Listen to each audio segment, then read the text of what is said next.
We've had a couple more people join. I'll tell you what now, since we do have, we've got a good number here.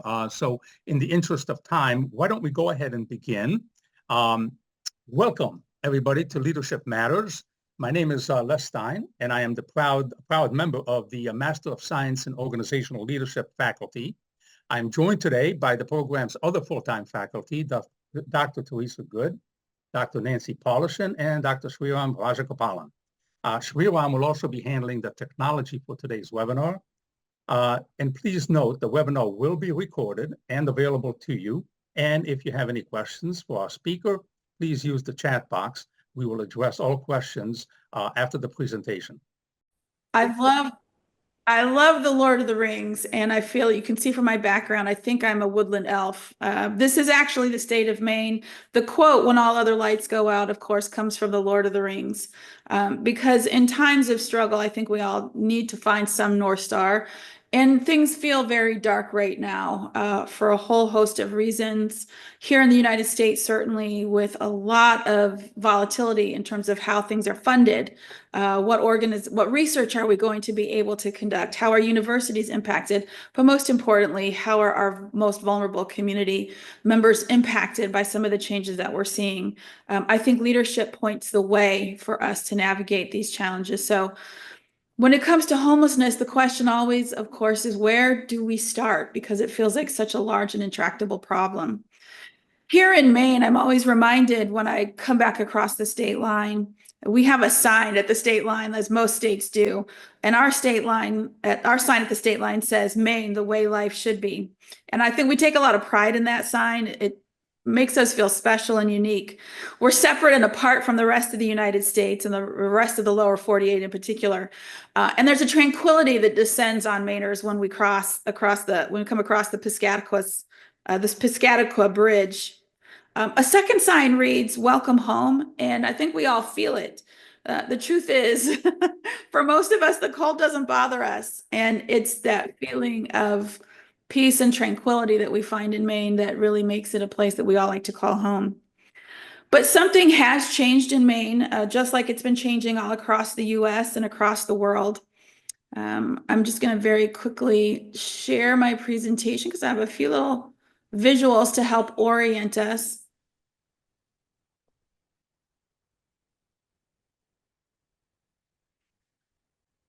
There we go. And these are all slides that you're going to see from my own work, from my organization. And so a lot of it, you'll see our guests. They've all given permission and consent for us to use these slides. So never worry on that. We cross I's and dot T's. And this is really where I want to dig in because there has been a significant change all across the United States. Homelessness, which was once restricted to the Tenderloin districts and the Skid Rows, has breached the walls created by polite society. And we've all been affected by homelessness. Some of us have lived it painfully. Most of us have encountered it. We've watched our commercial districts, our neighborhoods, and streets have been transformed by it. We rightly center the experience or the trauma experienced by people who are unhoused. But I think it's also important as we're thinking about solutions for us to also acknowledge that in many parts of America, walking through a city requires stepping over prone bodies of people who are no longer able to care for themselves and yet are also uncared for by the rest of us. We should never accept this as normal, and this is absolutely not the way life should be. I have 30 years, as Dr. Stein in the introduction said, I have 30 years of working in education, corporate law, public service, and for the last decade, I've been in the nonprofit housing and homelessness sector. What I've learned in this time is that homelessness is what we call a wicked problem. It's one that's complex, interconnected, and frankly, ambiguous. Most commonly, homelessness is framed as a housing issue, the result of poor choices and personal failings. Specifically, we tend to blame addiction and mental illness, but the truth is, and as you see in this photograph, most people who experience homelessness do not have addiction, and most people with addiction or mental illness never become homeless. and live their entire lives at home with other people. It's also important to recognize that most people who become homeless are just more often than not poor, or at least under-resourced and unable to find alternative housing once they lose their current housing. Addiction and mental illness, truthfully, affect about 30% of people before they become homeless. When we look at the data, we know that there's a dynamic relationship between addiction and mental illness. And very often, while 30% of people who are experiencing homelessness enter homelessness with one of those two conditions, that number will rise to about 60% once anybody experiences homelessness for any period of time. They can acquire both an addiction and a mental illness. Specifically, we see a real spike in homeless populations of depression and suicidal ideation. They're very common amongst people who are experiencing or have experienced homelessness.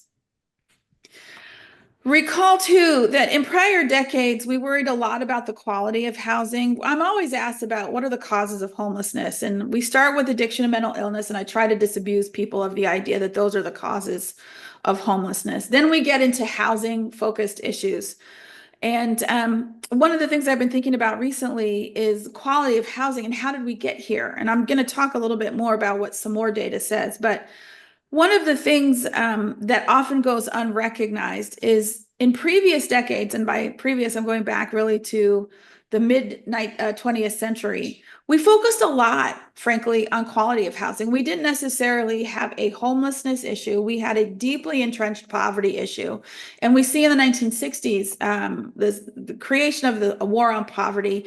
It's really the brainchild of the Kennedy administration. It's picked up by the Johnson administration. President Johnson famously travels to Appalachia. And if you Google it, you will see photographs of President Johnson standing on the stoops of these very poor, derelict Appalachian cabins.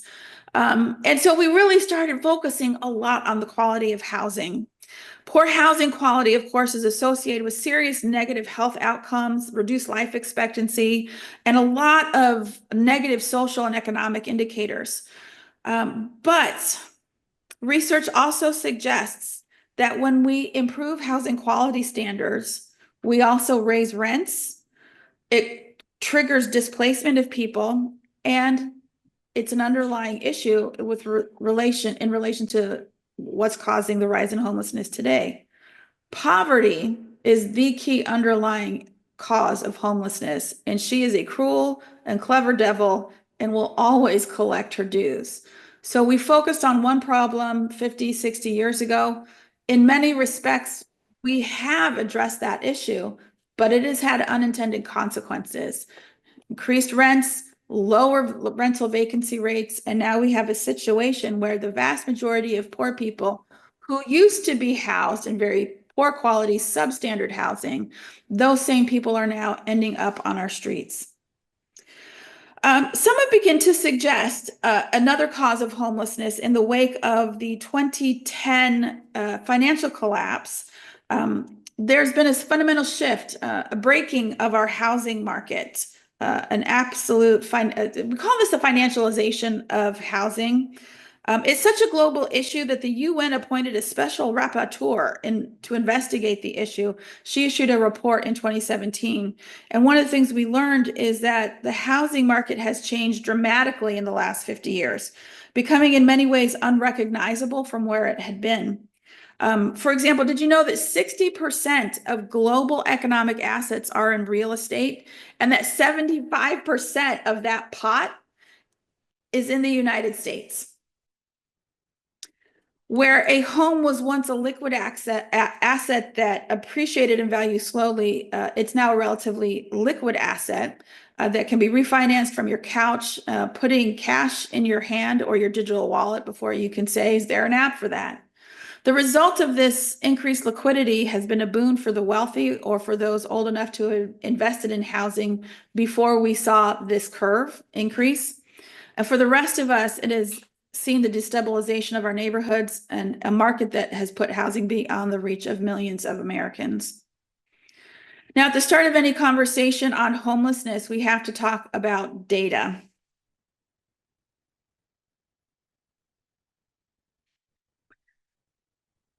Data, we collect so much data. It makes my heart weep as somebody who likes to do research. We have so much data at our fingertips.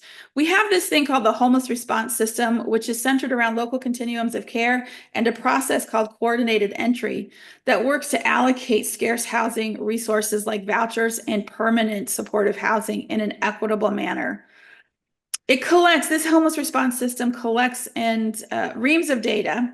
We have so much data that most of it actually goes unanalyzed. And when we do analyze it, we analyze the wrong data and our execution of that is poor. So let me give you an example. I recently attended a law school symposium on housing and homelessness, and a very well-meaning lawyer from a well-known and much trusted public interest law firm offered a piece of data as a chastisement for the state for prolific racial discrimination and homelessness. So this analysis begins with our most recent point in time count. Now, we call this the pit count, and the pit count is done annually all over the country on a single night in January. And that count informs most of what is widely known about homelessness. In fact, I'm guessing, Dr. Stein, that the data that you quoted came from a pit count. And so what we got from our 2023 pit count, and this is what this lawyer was citing, was that 42% of people experiencing homelessness in Maine are Black. Now that sounds terrible. And it sounds even worse when I tell you that Maine is 93% white and only 2% Black. But the symposium attendees were rightly horrified. The problem is it was misplaced outrage. Because if you understand the pit count, and more importantly, if you understand the data that underlies all of the information that we're collecting as a system, you would know to disaggregate the data, and you would find that most of that 42% were made up of new migrants to the state of Maine who had come across the southern border and had arrived without any housing. So technically, they fit the definition of homelessness, but their homelessness was not triggered by systemic housing discrimination. We also would realize that the solution to that particular problem isn't a change to housing laws, but a change to immigration laws. Because right now, most migrants don't qualify for a work permit. But when you do put a work permit into their hands, those migrants are phenomenal workers. In fact, there's the statistical likelihood that they will go from unhoused to home ownership in a relatively short period of time is off the charts. So once you dig into the data, now you realize that we have a much smaller data set when we're looking at people who are Black and became unhoused in Maine. And when we analyze that small subset, what we see is actually something that looks much more like equity rather than discrimination. And it's actually a point that we should be celebrating, that as a system, we have reached near equity when it comes to people of color in Maine. But instead, when we don't understand the data, we come to the wrong conclusion, and we could actually be literally barking up the wrong tree. This is why leadership matters. So notice that I didn't. All right, so let's talk about leading to end homelessness as we currently know it. Notice that I did not say leading to end homelessness, full stop. The first rule of leadership is to set realistic goals, and ending homelessness is far from realistic. Fact of the matter is, we've always had a problem with people who become unhoused, and we always will do. We wrestled with it in the Middle Ages, decrying the beggars and the waifs who cluttered the streets. Between illness, wars, and fires, however, the population stayed relatively small. Truthfully, a lot of people died. By the 17th century, however, certainly England and specifically London felt overrun by vagabonds and waifs. These were not considered the deserving poor, like widows and legitimate orphans or the elderly, but instead, these were people who made poor choices and fell into squalor or the illegitimate byproduct of a sordid life. In either case, decent folk were dismayed at the rise in their numbers. And the permanent settlements in the Massachusetts Bay Colony, and more importantly, Jamestown, Virginia, provided a prime opportunity to remove human waste to the wasteland of the New World. That is literally how they figured it. This comes from the historical record. If you haven't read the book White Trash I highly, highly recommend it. All right. So that was one way that leaders of the past solved the problem of too many poor and homeless people. Today, we see a different problem. Out west, in particular, we see increasingly vicious calls for criminal intervention. In my home state of California and in my hometown of San Jose, both the governor and the mayor are advancing plans that will see more and more people detained against their will and incarcerated. We're relying on carceral solutions rather than human service solutions. And I know they feel they're doing the right thing. They are Democrats, after all, and being a bleeding heart is practically an article of faith. But they're wrong. When they do this, they are wrong. More importantly, what they're doing isn't leadership. And of course, they aren't alone. Municipal leaders across the US are wrestling with how to address the rising numbers of people calling City Hall or the town office looking for emergency assistance, or how to deal with rising encampments that have spilled out of local parks and woods and into our streets and our highway verges. In these circumstances, it's important for us to ask, what does leadership look like? First and foremost, let's establish some ground rules. Scholars and leadership instructors know that there's no single definition of leadership.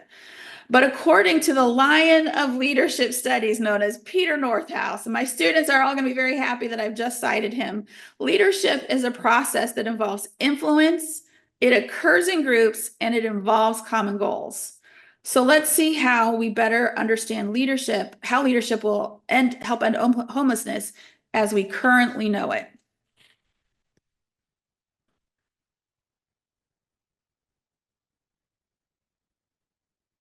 All right, so let's start with the common goals. Let's start with the last first. Ending homelessness isn't a solvable goal. We can't do it. It's impossible. So we need to focus on what we can achieve and frame it in such a way that we can be held accountable for the results.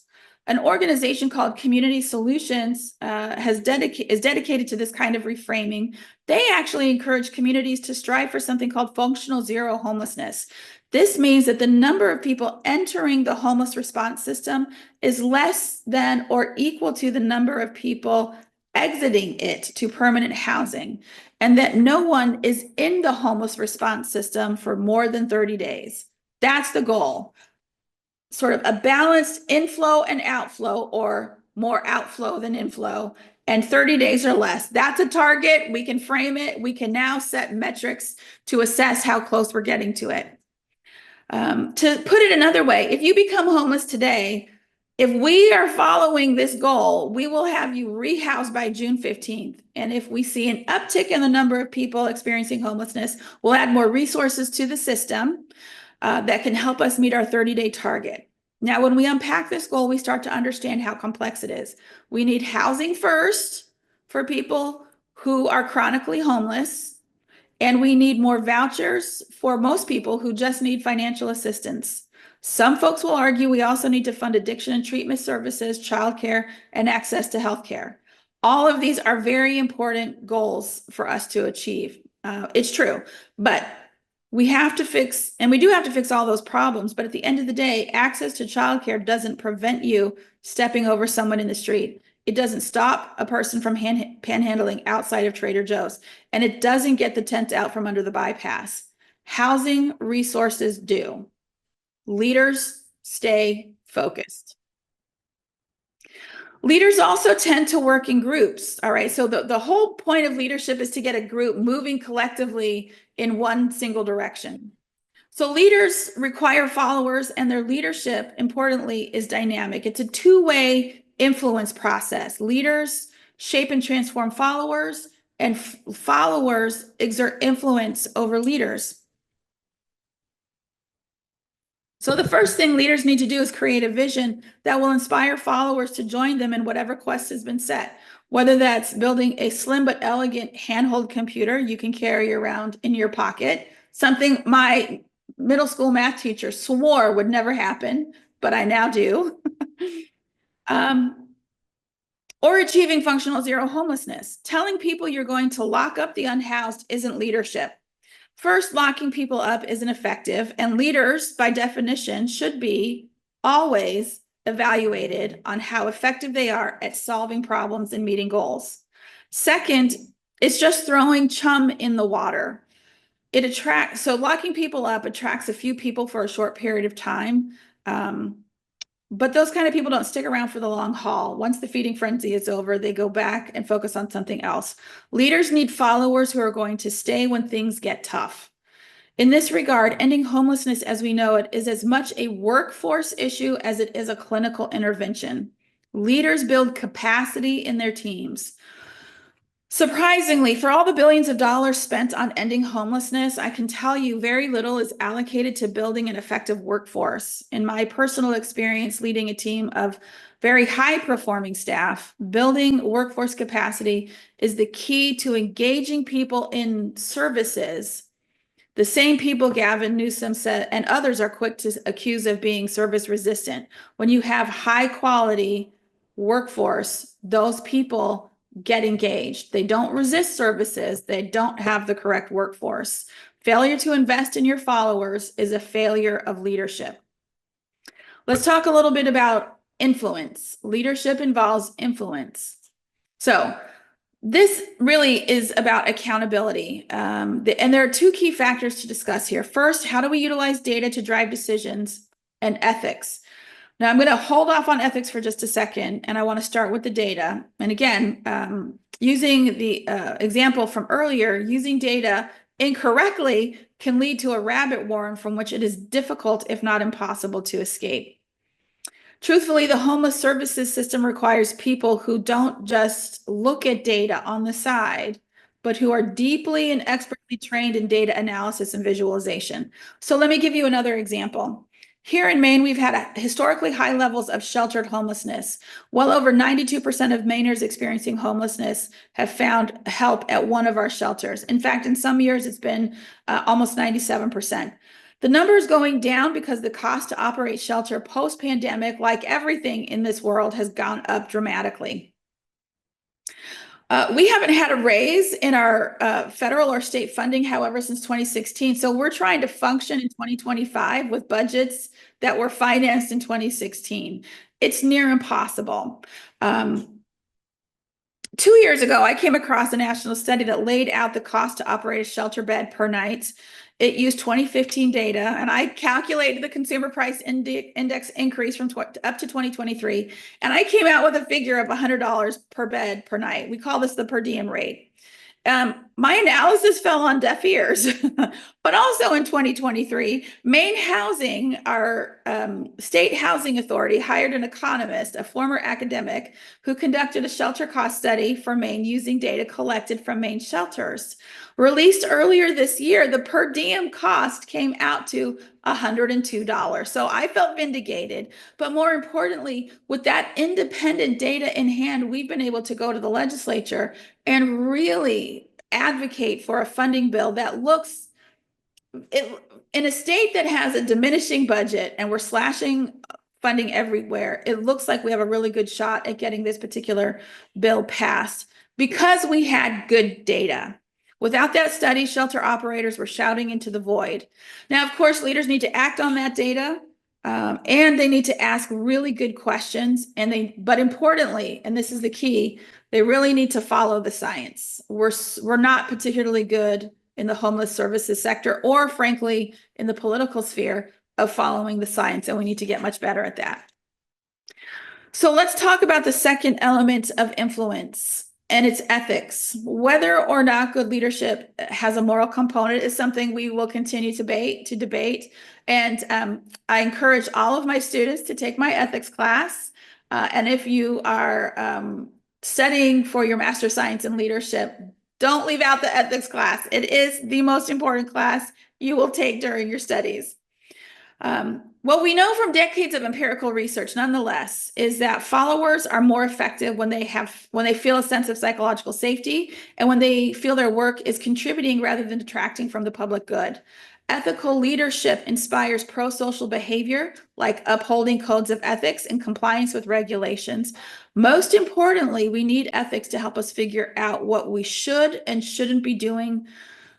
Again, let me repeat that. We need ethics to help us figure out what we should be doing as much as what we shouldn't be doing. All right, so we can consider ethics through a few key lenses. Deontology tells us to do our duty.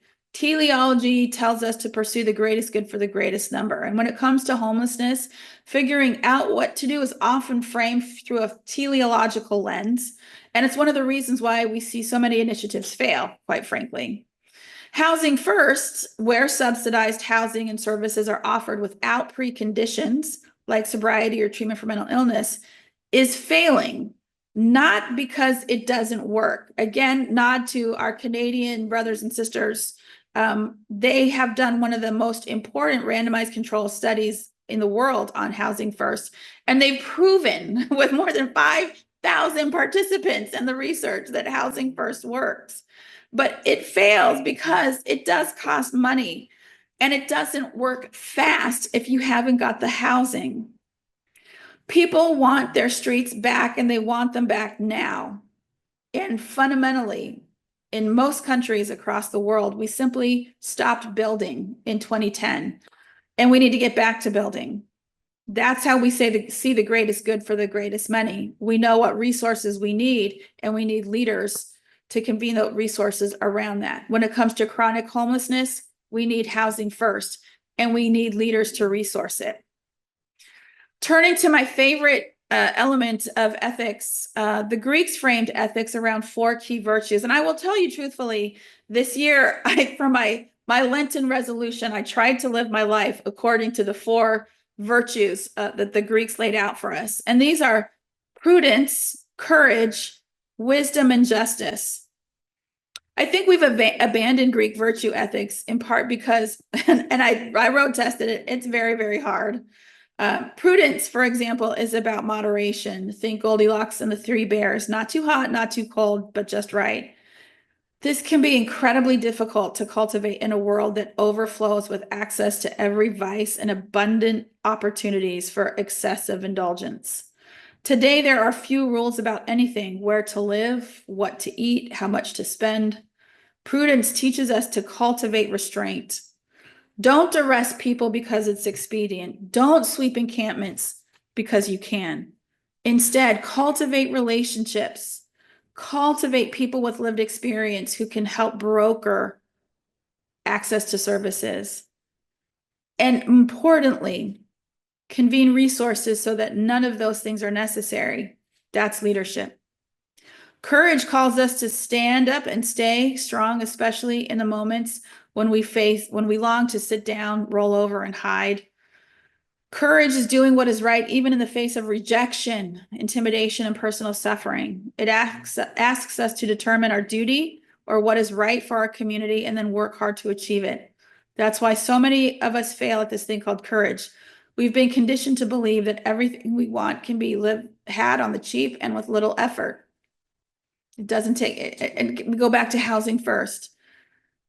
We've been conditioned to believe that everything we want can be had on the cheap and with little effort. Solving the problem of homelessness can never be done on the cheap and with little effort. It takes tremendous effort and resources, but it can be done. Here's what I know. We didn't build this nation by being faint of heart. We built it by having courage, by investing our resources. And if there's one thing Americans are good at, it's having the courage in the moments when it counts. We also got here because we're good at asking questions. Wisdom is a commitment to curiosity, to embracing new ways of looking at the world and using what we've learned to make prudent and courageous decisions. It's about challenging ourselves to see the world differently, to consider alternative views, and to always be willing to reconsider the facts. Wisdom is hard. It's harder today to cultivate wisdom because we live in a time when we can't even agree on the facts. So here's an interesting fact. We all tend to think that 2 + 2 is 4. And normally it is. In basic arithmetic, 2 + 2 always equals 4. But there's something called modular arithmetic. And in modular arithmetic, 2 + 2 doesn't equal 4, it equals 1. How can this be? I know, it's mind-blowing. Consider a clock face. This is the best way that I can articulate it. If the hour hand is pointing at 7, in 8 hours, it will not be pointing at 15. It will be pointing at 3. In this example, 7 + 8 equals 3. Wisdom asks us to keep an open mind, question our assumptions, and reevaluate our positions. It shakes us out of our comfortable hermeneutics and requires us to trust the process, even when we want to stay safe and secure in our comfort zones. When leaders cultivate wisdom, they listen to diverse perspectives. They pay particular attention to people with lived experience. Far too few leaders center people with lived experience. At our shelter, and this is a picture of our warming center that operates in the winter, we believe in brass tacks. We gave the creation and oversight of our guest policy manual over to our guests. We now let them create the policies under which they will be, their experience will be managed. Imagine if a municipality did the same thing with its homelessness plan and policies. Honestly, I'll tell you the truth. Our guests are far harsher in many respects than I'd ever be. And I have no doubt that the Chamber of Commerce would agree with much of what people currently experiencing homelessness would have to say. So leaders bring diverse people together. Can you imagine bringing the Chamber of Commerce and people experiencing homelessness together? Can you imagine bringing them together in common cause? It would be a powerful dynamic. So I know we're almost out of time, and I just want to finish very quickly on the last of the virtue ethics, and it's the one that I have spent the most amount of time studying, justice. I've studied justice for almost 30 years as a lawyer, and then in my doctoral studies. And it is one of those concepts that's hard to define, but you know it when you see it, and importantly, you know it when you don't. Justice is concerned with fundamental fairness. In America, we understand justice as a process. So long as people are offered a fair process, the interests of justice are served. But many argue that justice is more than a process, because it's the outcome of those processes that actually matter. Nobel Prize-winning economist Amartya Sen describes this kind of substantive justice as the justice of fish. In this world, small fish are routinely swallowed by big fish. When that is always the case, as it often is when it comes to homelessness or things like eviction, the world has no justice for the small fish. And it's not the small fish's fault that it was born small. So we have to build systems and make choices and act with care and deliberation to ensure that the small fish have a shot of surviving and growing too. And remember, justice belongs to all the fish, not just the sharks and the barracudas. So ultimately, what this talk asks you to seek is justice. Know that it's more than procedural fairness, and we uncover it with each new question we ask, and it is revealed by the prudent and courageous analysis of the outcomes our systems produce. Most importantly, remember that justice is an experience, and if it's not experienced by all of us, it's denied to us all. Leaders know this, and they work hard for the benefit of their followers, not just the ones who can pay for it. Ending homelessness won't happen overnight. My focus has been on the homeless services sector, but the same lessons can be applied to almost any sector, quite honestly, from healthcare to affordable housing. And if there's one thing I know for sure, doing what we're doing right now isn't the way to build a just society. We need trained leaders to light the way. So that's where I will end. And I think we've got a few minutes for questions. Katie. Hit me with your questions. Katie, thank you. I'm a bit speechless right now because I think this is an unbelievably difficult issue, and I just really appreciate the way you summarized and brought it all together with not only some ideas that focused on the philosophical side and on the practical side, but then with the data and everything else. I'm just floored by. And what you also did was you raised a critical point, how complicated this is, how absolutely difficult it is. So to just simply have people say, let's solve this and let's get those people off the streets, that represents a very simplistic view. I do have a couple of questions, and I can see that Dr. Brown has a question as well as Dr. Good and a couple others, I'm sure. So I'm going to give them the floor in just a second, but I do have a couple of questions, and since I'm the moderator, I feel like I can do that. I can take advantage of my position. But a couple, just two questions, and then we'll go to the audience. Number one, every time we hear about homelessness, it's usually about the problem that it's causing their neighbors, the community. It's always presented as let's get those people off the streets. It's always something concerning, it's an inconvenience. And so I look at it from the standpoint of leadership coming from the community leaders, whether it's the mayors, whether it's the council members. And we're going to bring this down to the local level. I don't want to bring it up to the president's level because it's too far. So what can someone in that leadership position, they've been voted in by their constituents. So when people start talking about this is an inconvenience, I don't want these people panhandling. I'm tired of coming up to a stop sign and having somebody ask me for money. I'm tired of a lot of people, they just don't want to see the problem. Right. How do you, as the mayor of a town, maybe let's say a small town, 50,000, how do you bring this issue up and create that leadership environment that says, hey, everybody, let's not consider this a personal inconvenience. Let's talk about what can we do collectively. I mean, what would you suggest that we do, or those people in leadership positions at the local government levels, what can they do to bring this thing to some kind of a conclusion, or at least it's never going to end, we know, and you made a great point about that. But how can we bring it to some kind of a manageable solution? Yeah, so with homelessness, we're often toggling between 50,000 feet and then what's happening on the ground. And I know I've got some municipal leaders here as well as homeless services workers, and we often are very focused with what's right in front of us.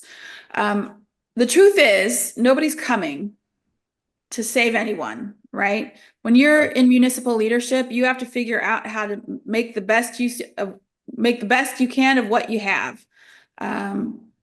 Sadly, what a lot of municipalities do is revert to sweeps, and again, arresting folks or trying to move it along, right? Make sure that I'm not going to build there's a fear that if I build resources in the community, it will encourage people to come from all over the place. So the first thing that I would say is know your data, right? That's rule number one. You can't solve a problem that you can't frame. So in any organization, you have to get your arms around the problem that you're trying to solve, and that comes from analyzing good data. A lot of municipalities are disconnected from their homeless services system, right? It's only recently, for example, in the town where I operate, that we have begun sitting down on the regular, myself and other municipal leaders, fire department, chief of the fire department, chief of the police department, the mayor, right? Sitting down regularly and looking at the data, trying to create something called a by name list. Because in a lot of towns, in any town, you should have a by name list. And you can get smaller, right? So I grew up in a big city called San Jose, California. But you can create smaller collaborations where you're like, okay, how do we get our arms around the number of people that we actually have to deal with? So it starts with data, but I would also say beyond that, it starts with that ethical foundation. And I think this is the important part of leadership studies. We often divorce ethics from leadership. And we're like, as long as somebody is charismatic, right? And purports and the roads are we don't have potholes and the snow is removed, right? That's our metric of what a successful municipal leader looks like. But successful municipal leadership also, I think, and any leadership has to be rooted in ethics.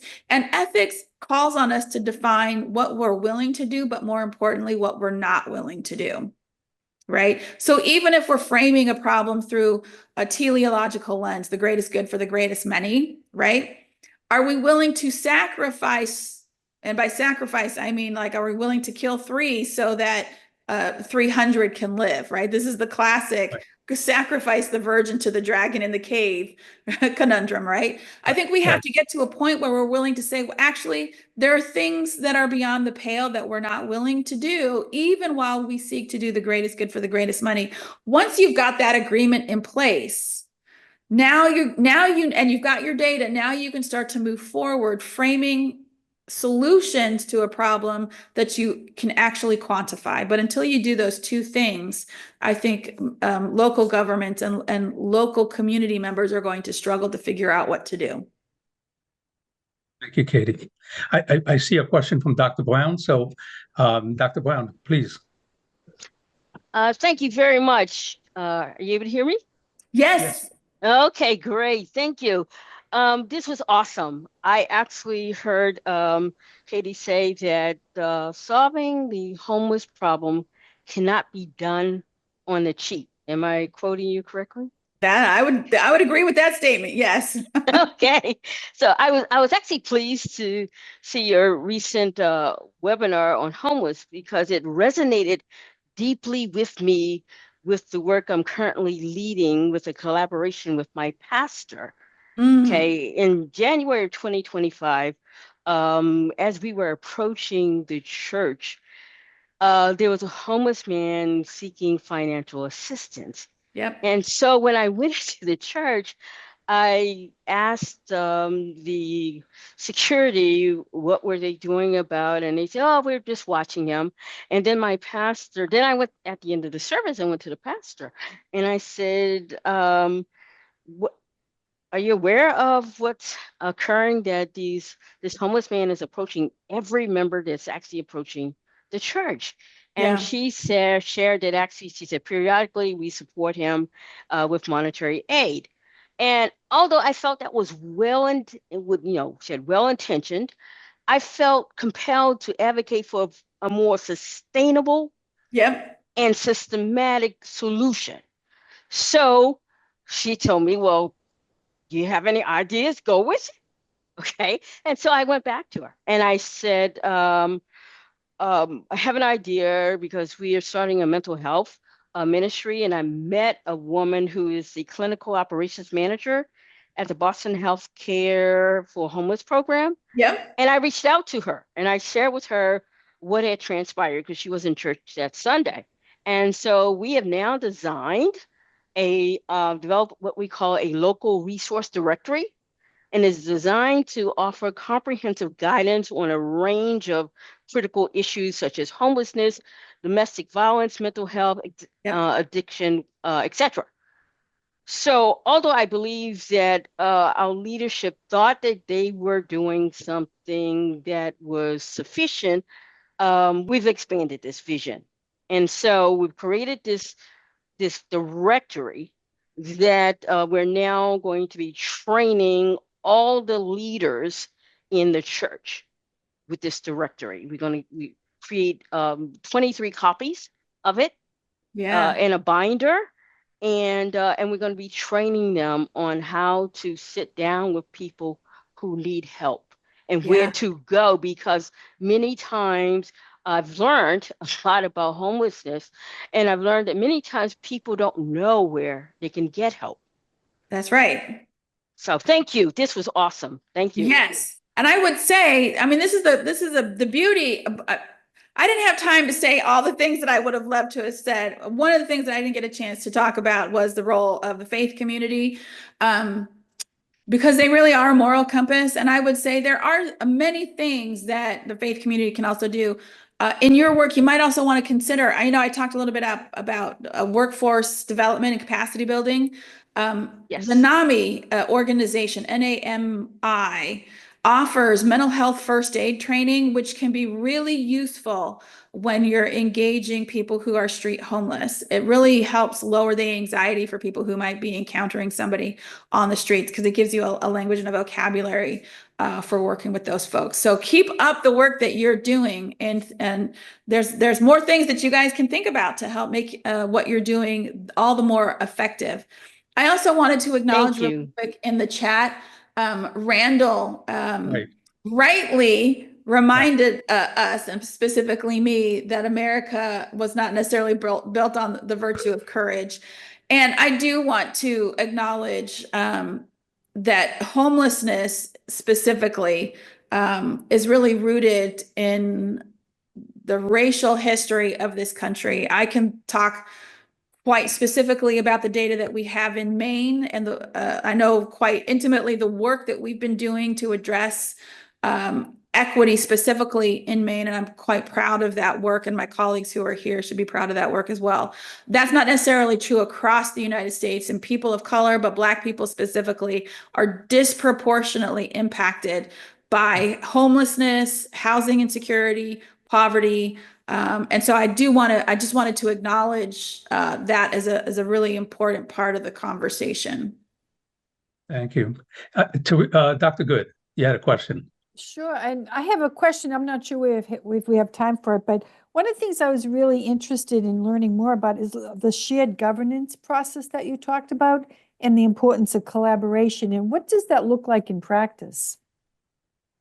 You know, it's really messy and it's hard. And I think one of the challenges with it is that it requires relationship building. And one of the things that I have certainly observed in the wake of the pandemic is that we're trying to build a lot of relationships online. I think online is great when you've got other ways to cement relationships. And certainly homelessness, when we're talking about it as a local issue, requires a lot of local trust. And that requires people to get in the room together. You know, there's lots of people who are working on this, and it's interesting listening to Dr. Brown. One of the first things I'm always curious about include into is when community-based organizations are trying to work one-on-one with a person. In my sector, we tend to work with a whole lot of people or with groups of people or with systems that have large numbers of people. And I'm always amazed at how difficult it is for us to get to all the community-based organizations. Because one of the things that I thought of was, gosh, if we could just get that individual connected to coordinated entry and to the system, right? That's where we start to see access to healthcare for the homeless very often, or housing resources, caseworkers and others who do this work day in and day out. So I would say it's a process of continually working to build relationships of mutual trust and respect.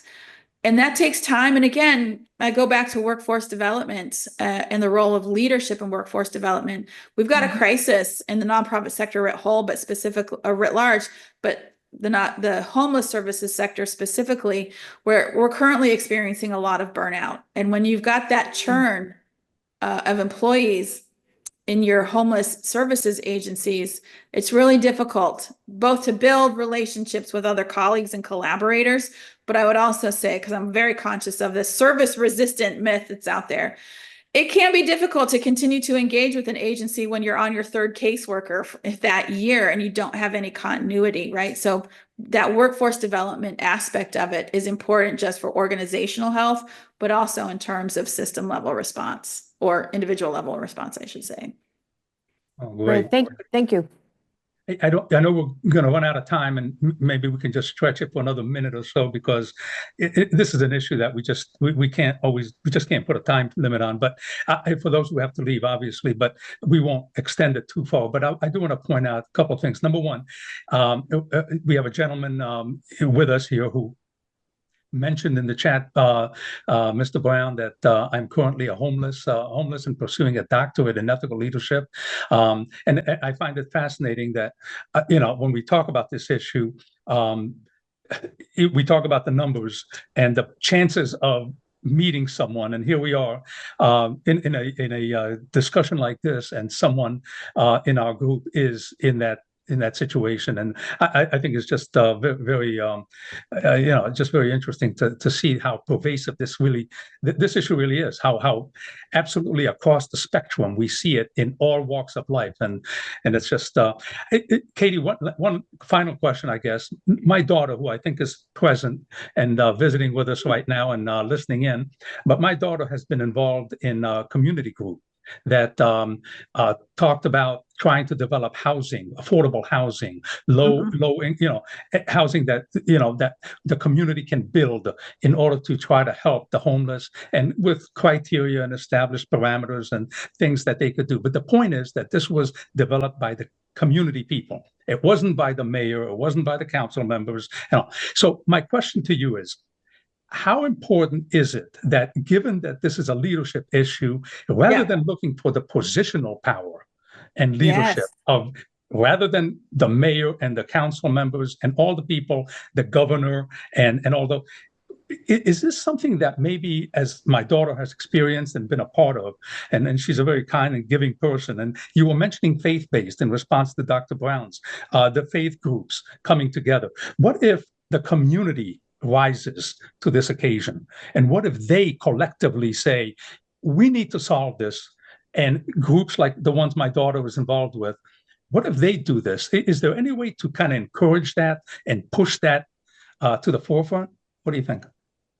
All right. So yes, there's a lot that people can do. I would say this, building affordable housing, or building housing at all, but especially affordable housing, is an area of expertise in itself. One wonderful ministry that most of us have heard of is Habitat for Humanity.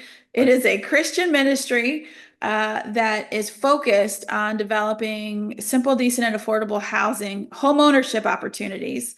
But what I have seen Habitat affiliate, I'm a former Habitatter, so I speak with a little bit of insider knowledge.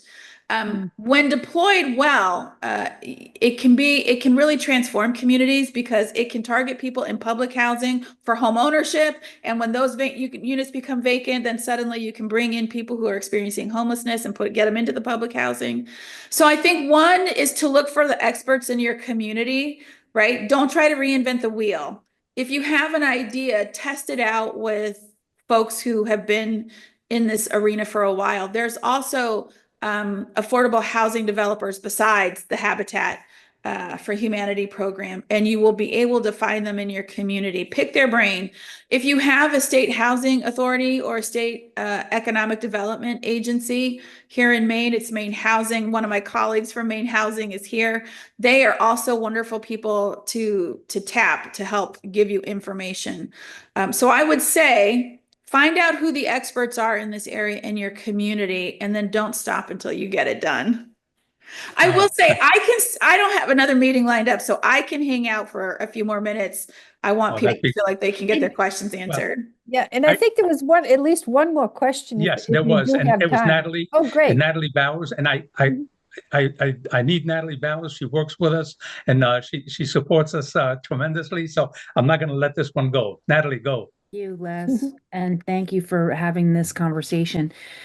So I am coming at this from an advocate in my town on 3A and affordable housing. I know they're totally separate. 3A is a statewide initiative to help welcome missing middle housing. So this is market rate housing that might be missing in majority single family communities, and it's not like affordable like homelessness, but it's really in the realm of the housing that's needed to solve the housing crisis. And what I find is housing's a really nuanced topic, like you're saying, and honestly, to a layman, it's really boring, and it's just even for me, I'm like, oh my God, I'm so bored. I need to get out of here, but I can't because I care, Right. And so, like, in your experience, I'd love to ask you, because, sometimes people ask me to talk about this, and, what are some optics that maybe, or tips in the optics realm that you use to employ to get people turned on to why this is so important? Would love to hear just any tips and tricks on that. And I know that I'm making it trying to sound light. Like, what's the bumper sticker answer to making people support housing? But kind of, yeah. Is there any sort of things that are more attractive than others? There's in many ways this sector specifically, homelessness specifically, but I would say all affordable housing sort of is tangentially related to this. It's often seen in opposition to other interests, specifically business interests, for example. And so one of the things that I'm always trying to, I'm not necessarily trying to persuade the other side to believe the ethics that I believe in, right? Or to believe in the rightness, the goodness of what we're trying to do. But I try to reframe this as a good business decision, right? So, which is a way of saying, like, we're trying to expand our shelter operations because we know that at any given time, there's probably somewhere between 25 and 35 people that we're unable to serve year round. And so I frame this to the Chamber of Commerce as, let us work hard so you don't have to. This is a really smart business decision because when people have a place with us, they're not out panhandling outside of the Dunkin' and bothering your employees on their way to work, right? Sometimes that gets left off. It's the policy framing. We're framing it as a moral imperative. Housing is a human right. And we're not focused on the other interests, the other ways that things are being framed. So I think it's really incumbent upon us, our starting point is housing is a human right, to work to reframe it so that we're also meeting the needs of other people in the community who are like, yeah, but I got to run a business. And affordable housing is a great way to encourage workforce.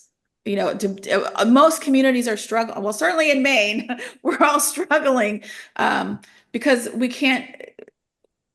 Our young people leave the state, they go away, they can't afford to come back. We're for workers. So affordable housing builds places for workers to come into the community, young families to enter into the community, shelters, keep people from living under the underpass. It's healthy. It's the healthy community. It's the healthy commercial districts. It's the healthy tourist experience that we all want for most of our communities. Fantastic. Well, I want to thank everybody for those who attended. I want to thank you for coming. And I want to thank you specifically because not only for attending, but for understanding the seriousness and the challenges associated with this particular issue in our country. I also want to encourage everybody to do something on their own. I mean, it doesn't have to, it can be whatever you feel is right. But I honestly believe that we got to get back to the roots of, individually, our individual ethics, our personal moral values are really at stake. And this is a good way for us to demonstrate, rather than buying expensive jets that will transport us around the country. I think that money should be put into something that's really important, which are the people that would like to succeed, but are just, life is working against them in many ways. I also want to mention that, I don't know if many of you have seen this, there's a movie that came out recently called No Address. Now, I don't know if Katie would support that. My wife and I watched it. Half the money goes to the, to organizations that help the homeless. And so that alone encouraged me to watch that movie. And it presents a very sad perspective, but also something that hopeful on the issue of homelessness. So there's so much we could do, but if we had more people like Dr. Katie White on this issue from a leadership as well as a practical standpoint, I'm convinced that we would never eliminate the problem, but we would at least bring it down by about 70 or 80%. And I think that's what our goal should always be. So Katie, thank you for being here. This is a topic I would love to have this kind of a webinar 3 times a year and just encourage more and more people to come. It's just a fascinating topic, and it's a critical issue for a country like ours. As I said earlier, we should not be where we are today. We should be much better. And I'm hoping that with discussions like this and with people hearing from people like you and with the work that you're doing, that we will be able to whittle away at it and improve. So I want to thank you for being here, Katie. I'll leave the last word to you if you would like it. Thank you. Thank you so much. It's been an absolute pleasure visiting with everybody today. I will very quickly type my email address into the chat. And if you want to further the conversation, please find me. I'm not hard to find, and I love talking about this. Last thing I will say is, to all of my colleagues, I've got board members, I've got folks from my own organization, and some statewide colleagues who joined today. Thank you for supporting me, for supporting this. And I'm going to do a final plug, Les, because if you are in Maine, or even if you're not in Maine and you're interested in coming to Maine and studying at the Root Institute, you can take my class. I got a couple students here today. We keep it moving and we keep it lively, and we can talk more about this in class. Fantastic. Thank you, Katie. And again, thank you everybody for participating. And let's do something about this. Let's make a difference. Thank you, everyone. Have a wonderful day and a great upcoming weekend. Thanks, folks. Bye. Take care. Bye-bye.